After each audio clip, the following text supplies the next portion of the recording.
Hello, everybody, and welcome to TOT&HAM, the show where James and I talk about Spurs and West Ham. Every week, a rundown of our respective clubs and what happened at the weekend, or, well, Monday night for us this week. Where should we start, James? We should start with West Ham because we can cover that in about 60 seconds. Nah, it wasn't. It would probably be 2 minutes rather than 60 seconds. You watched the game, or did you actually fall asleep? No, of course I watched the game. I stayed awake because my son was screaming through most of it. Put fucking Dougie on. I mean, he can't speak, but I knew what he was trying to say to me in his limited vocabulary. He was not happy with me watching that last night. Well, it wasn't the best of games. Basically, it wasn't the best of games. I thought Villa did all right. We played all right as well. The one thing I did take away was that we defended all right, which is something that I don't often say about West Ham. Actually, we're learning to defend, and if we can learn to defend, that's 2 clean sheets on the bounce, admittedly against promoted clubs, then we'll be in for a right season. I think Declan Rice made the point after the game that this time last season we were on 0 points. Well, after 4 games we were on 0 points and we're on 8, so we're doing better than we did last year. But overall, it was a bit dull. Declan Rice also made the point after the game that that they were happy with the draw. Yeah, I didn't like that comment. No, I'll be honest with you. I suppose in the context of losing a man for the last half an hour and being away from home, then yeah, I suppose. But overall, I don't think we should have been happy with. In the last 20 minutes after Masraki got sent chances. Off, that was the best you played in the whole game. Yeah. I don't understand why it happens quite a lot. With so teams many down to good 10 men. counter-attacking opportunities, and the final ball was poor. Very poor. Very poor. Felipe didn't do it. Lanzini wasn't really on it. Haller had a good game again. I mean, winning balls and giving Mings trouble in defence. So it wasn't. If we'd had a bit more intensity, the game was there for the taking. On the flip side, I thought Villa played reasonably well. Really? I thought McGinn, at 5.6 million from an FPL point of view, he was in and about. He took a few shots.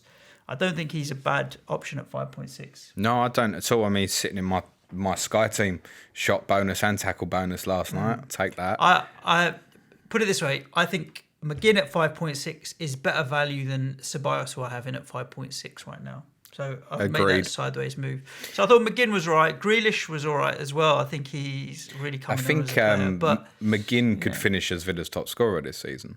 I think that might be quite limited. It might be like 8 goals or so. Yeah, but still. But I think he might be their top goal scorer. 5.6. That Wesley's dive at the end. Yeah. Yeah. I told you from game week 1 against us, he goes down, like, considering he's such a unit, he really does go down easily. And I just think Mike Dean did as Mike Dean does and tried to make the game about him as opposed to the football on the pitch. He was bored like the rest of us, right? I think booking Noble for a dive was a bit harsh because he wasn't like he was remonstrating and saying, give me a penalty. He just went down. He didn't get booked for that. He got booked for that. No, he'd already been booked. I thought he didn't get booked for that. No. He was already on a booking when that happened. Okay, and you could argue, confused. I mean, let's not do VAR now especially, but that's the sort of thing. I'd love to see VAR implemented for diving. Yeah. There's no reason not to use it for that. And then Masraki gets a second yellow for, and that wasn't a foul. Nah. But then why can't VAR get involved with that to rescind that? Or why can't you just say, just check that it is? Because it's a yellow card offence rather than a red card.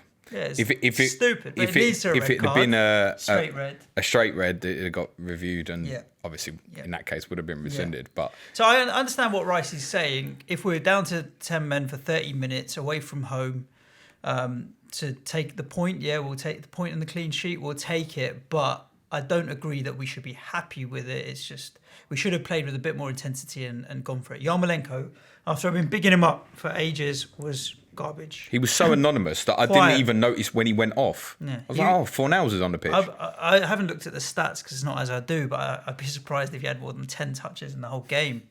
He really was anonymous is the best word to use for him. He just didn't really do anything. 30, which is Harry Kane levels. Just saying. A few positives. One, I thought Declan Rice played really well. Yeah. Lanzini is such a good technician. Yeah. I thought Anderson was quiet as well. Big fellow up front to handful. I like him. He's just growing on me. He's getting better. I think there are better assets at other prices in FPL. Than Haller? Yeah, I do. Well, the thing is, I agree with you. I think like Abraham's cheaper, Barnes or Wood are cheaper, Pookie is cheaper.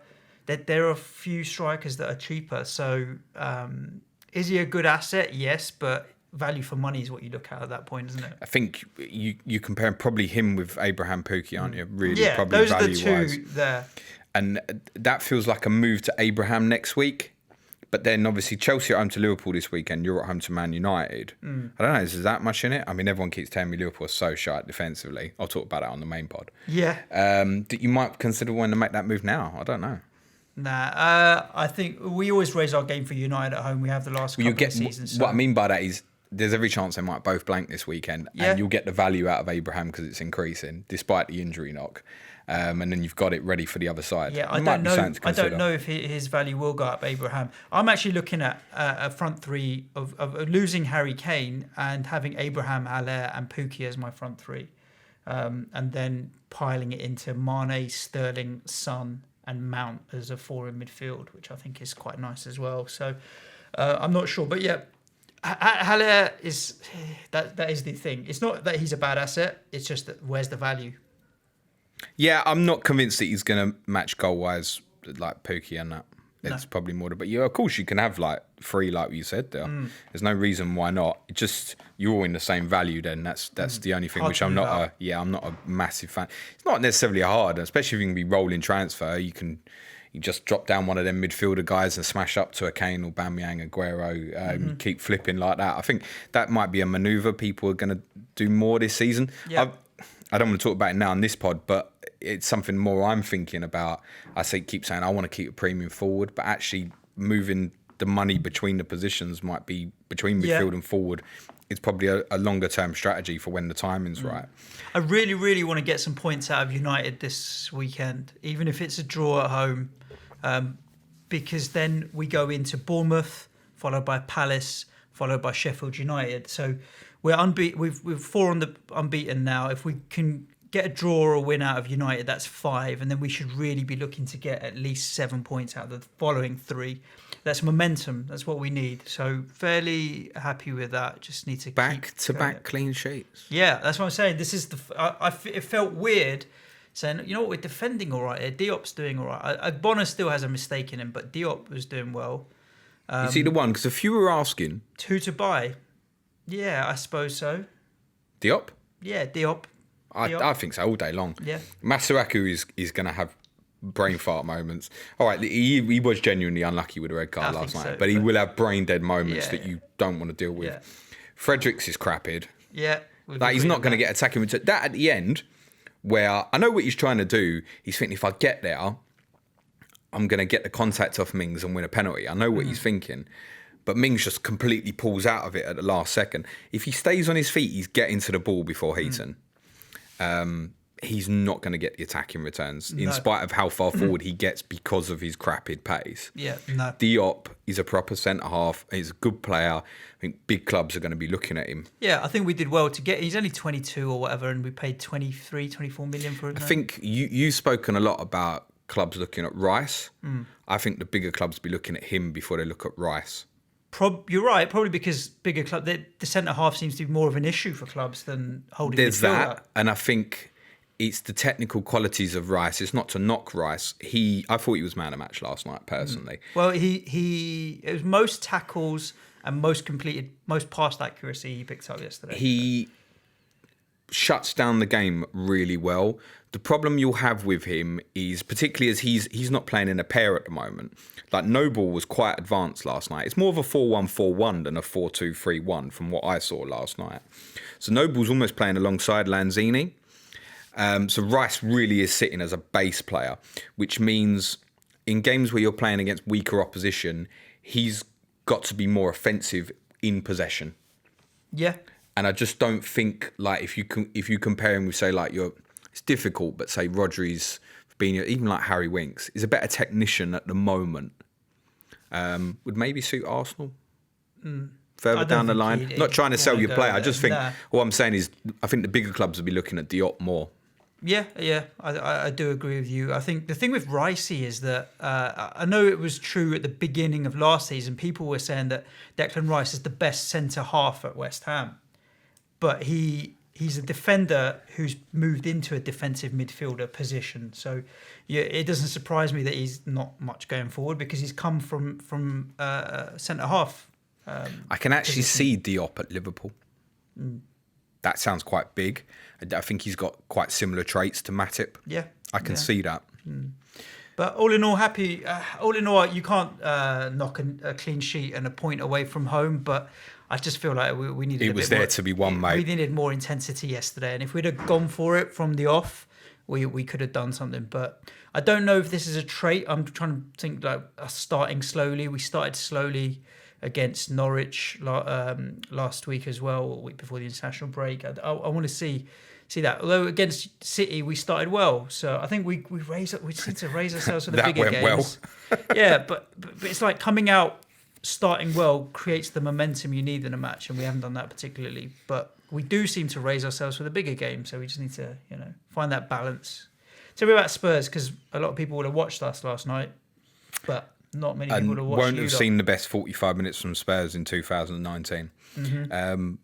Genuinely, I think the listeners will know I'm quite realistic about this, and I'm not losing my mind with a good performance against Palace. That 45 was exceptional. We would have done that to any side in the league outside the top six in that first half on Saturday. I think Palace were very ordinary, it's worth saying. I think they're an ordinary side.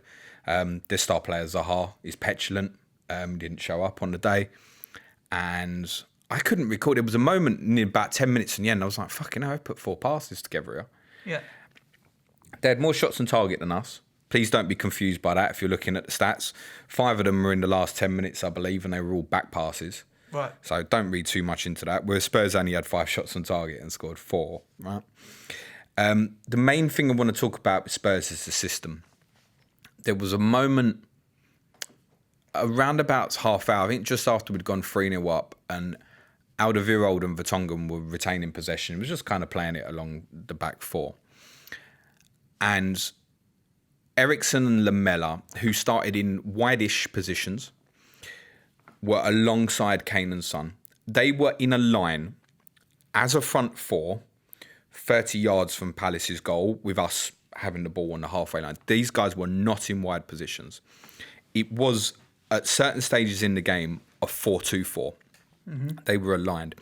So from a defensive position, they'll go back into wide areas. Christian was on the left, come with Danny Rose, give a bit of support when Zaha won it.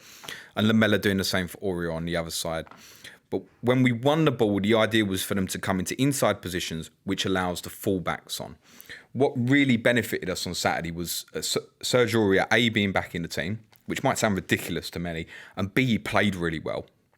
So he got in advanced position. He's ended up with 2 assists, and he was aggressive and physical and pressed really well in the first whole. There was a lot made in the media last week about Spurs' problem with pressing numbers. There was no problem with the pressing on Saturday. I think the media did the team talk for us before the weekend, because we came out the blocks. Harry Winks had a shot on goal in the first minute of both halves.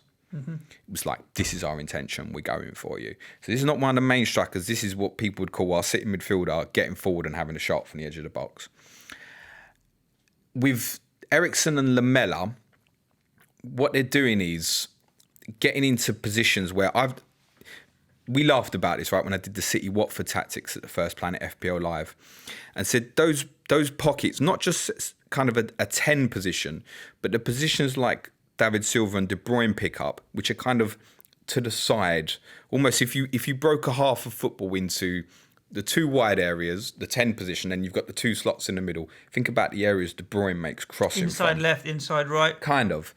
And they were picking up those positions, which is really damaging because it's dragging people out into areas. Kane and Son they both played as a front 2. Really importantly, Son at the moment is playing as a centre forward. He is as out of position as anybody in the FPL game at the moment. He really is playing right up front. What would happen was generally on the ball, Kane would drop into a 10 position with Son to look in behind, as kind of seen from the first goal. Do you think that's because Son's got the pace and Kane hasn't? Because Correct. Son is quick as shit, right? Yeah, he's rapid. Not crapid, rapid. But without the ball, Kane was staying up and Son was getting in and around sort of positions of like Milivojevic, Kouyaté, putting pressure on people. In the first half, I've never seen him, and this will sound silly because people know he's a worker and he gets about the pitch. The amount of defensive work he got through, putting pressure on the ball, was phenomenal. Like exceptional. And it gave us a different dimension going back to this pressing tactic. And I just found it interesting that Kane was dropping in with the ball and Son was dropping in without it. And it's giving people a problem. You think, oh, is it Kane? Is it Son? I think a lot of it is to save on Harry.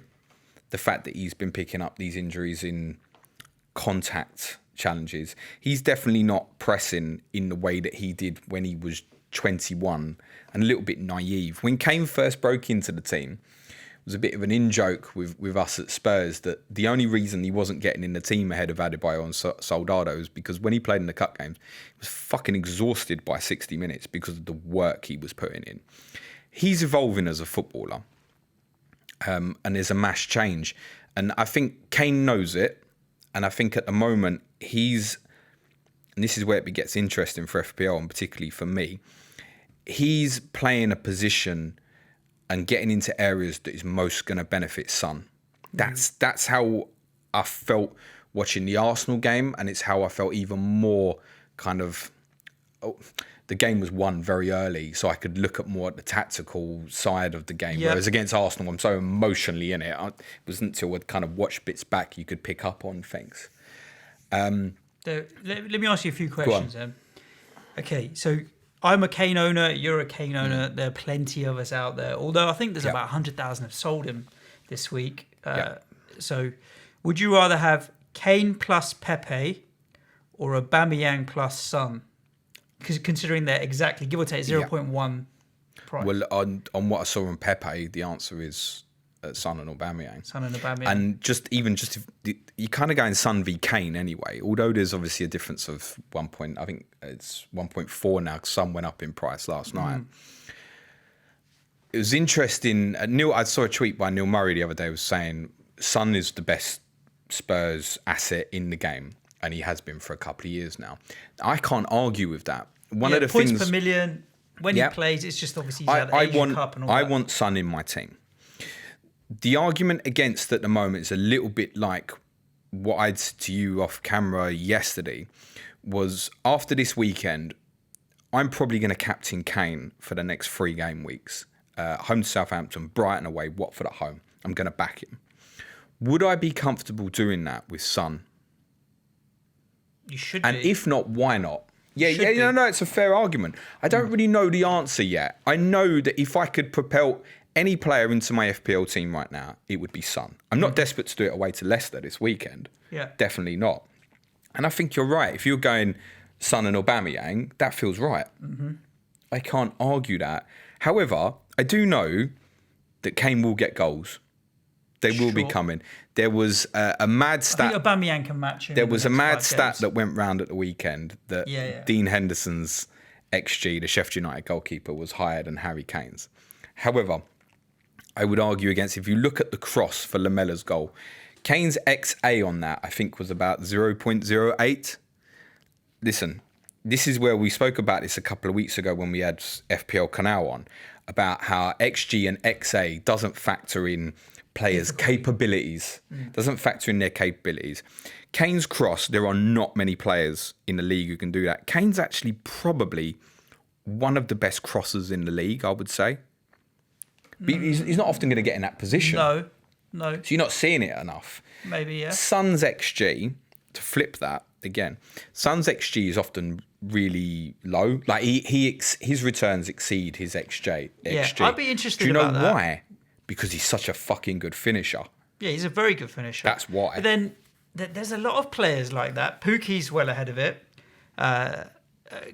Credit to Tom, who got the assist for this stat of Tammy Abraham's XG for this season is like 2.5, yet he scored 7 goals. So for strikers, quite often their goal ratio is better than their XG because they are finishers. That's why they're fucking strikers at the end of the day, right? It is interesting. Tell me a couple of things about Palace. I'm not really looking at any Palace assets other than Kelly because he's so cheap and he's Injured, not playing. But all of your goals came from the right-hand side. Either the cross came from the right-hand side or Son got in on the right side of the box. If Kelly was playing, do you think that could have made a difference? Or no, because in theory, we have to say it was Sakho's first game back after quite a lengthy period. Long time. Joel Ward is a really poor right back. Technically, it's just bog standard average. Van Arnholt offers them a dimension on the left-hand side. So, I mean, I wouldn't say that positionally he got caught out, but you can target him defensively. Right.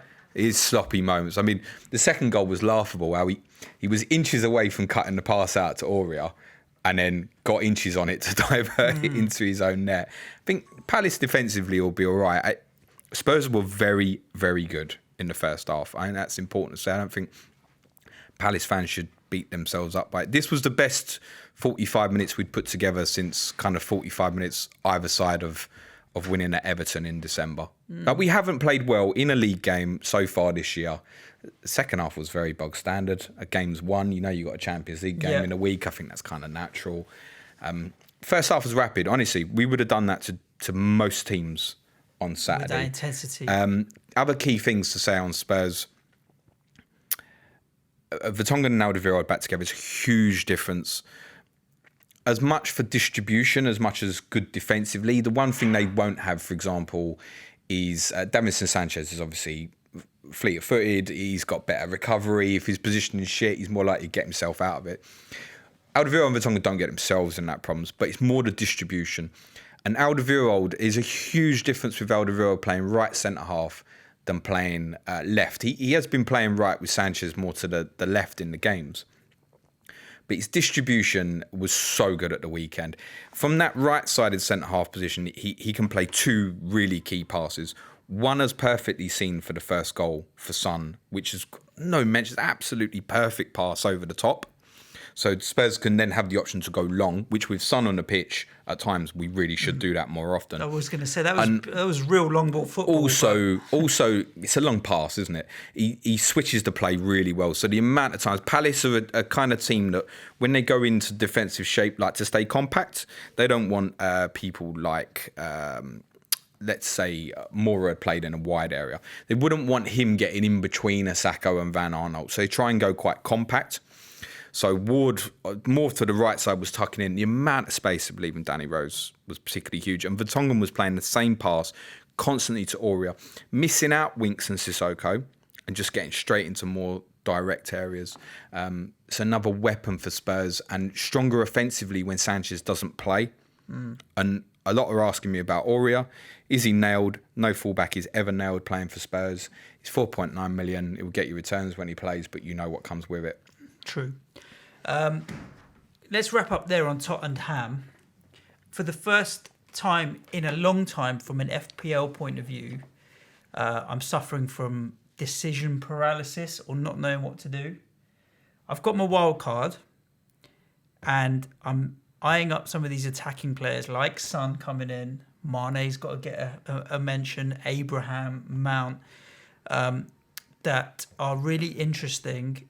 But the only way I can change the structure of my squad is to move away from big at the back. So I go back to let's analyse. Fucking getting this in the podcast again. I'm just thinking this is just a precursor to kind of get people to listen to the main pod. When I go back and look at big at the back, I can't. There's no data there to justify it's good to move away from big at the back. So I'm in this situation where the Liverpool guys that we've got at the back are doing the business, even though people may not think they are. They are, because I've looked at the other options available, but it doesn't allow me to get in. I'd love a midfield with Son, Mane and Sterling and Aubameyang or Kane up front and then fit the rest around it. But can't do it without really getting some shit around it and having a starting 4 million or 4.5 million player, or drop down the defence. And I'm actually in this situation of decision paralysis now. Do I stick with big at the back or is it time to tear it down? And there's arguments on both that I don't think there's a right or wrong in this situation. I know what I'm doing. I know what you're doing. Sticking with big at the back. Yeah. But you didn't have a 26-point game week that drops you to 2.7 million. The difference in our scores wasn't because of Big at the back. The difference in our scores because you benched Pookie and I didn't, and I got 9 points off Mason Mount while you're sitting there on ones with Ceballos and Maddison. That's the difference. And Heaton came in with a cheeky. And Tom Heaton. I did say on the people's poll, the one thing I guarantee you about tonight's games is not going to be a 0-0. I reckon that worked out well, didn't it? There we go.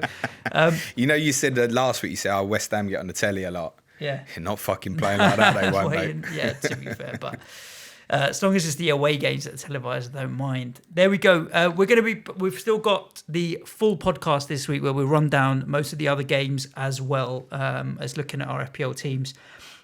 The wild card is not out like Mike Dean's cards in my mind, but it's peeking its head out of the pocket a little bit. We'll talk about that a little bit later as well in the main pod. This week's Clash of the Correspondents is a really good listen with FPL Badger, Mark, and Turfy Topper, Jack from Burnley. That's coming at you. And then this Friday, just a cheeky reminder, Southampton, Bournemouth, South Coast Derby. I know who's playing now. That's our Friday night live stream. Come and join us. That's going to look really dumb when Clash of the Correspondents goes out on Thursday and you don't know who's playing. Yeah, I knew it was Bournemouth. We've already recorded that. So we'll be live streaming us watching that game, and it was really good fun. It's like an online party where you can come open your beer in your own house and join in the conversation with a bit of bants, so that'll be good as well. Plenty of content coming your way. Do hit subscribe to make sure you're notified every time we put something out. Other than that, ciao for now. Can you Spurs? Come on, your hands. Cue music, man, child.